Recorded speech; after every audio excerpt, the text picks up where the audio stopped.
अस्सलामुअलैकुम। आप देख रहे हैं जेएन न्यूज और मैं हूं आपकी मेजबान सुंबल ज़िया।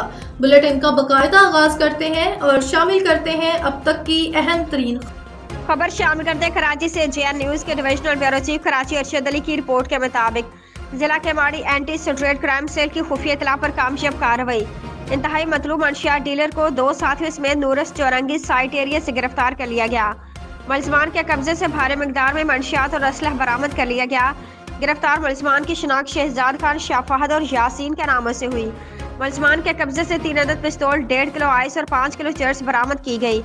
मुलजिम शहजाद खान पुलिस को इंतहाई मतलूब था और केमाड़ी मसान चौक के इलाके में मंशियात का नेटवर्क चला रहा था। यह नेटवर्क डिफेंस, क्लिफ्टन और दिगर पोश इलाकों में ऑन कॉल आइस, हेरोइन और चर्च की तरसील करता था। मजीद तहकीकात से मालूम हुआ कि मुलजिम शहजाद खान थाना जैक्सन और बोर्ड बेसन में दर्ज 8 मुख्तलिफ मुकदमात में इश्तिहारी और मफरूर था। गिरफ्तारी एंटी स्ट्रेट क्राइम सेल के इंचार्ज सब इंस्पेक्टर राजा खालिद की सरबराही में अमल में लाई गई। मुलजमान का साबका क्रिमिनल रिकॉर्ड शहजाद खान वल्द दौलत खान मुख्तलिफ दफात के तहत थाना जैक्सन और बोर्ड बेसन में 10 मुकदमा दर्ज। यासिन वल्द हबीब रहमान थाना बोर्ड बेसन में 2 मुकदमा दर्ज। शाह फहद वल्द मुनसफ शाह थाना जैक्सन में 1 मुकदमा दर्ज। मुलजमान के खिलाफ थाना साइट ए में मुकदमा दर्ज करके मजीद तफ्तीश जारी।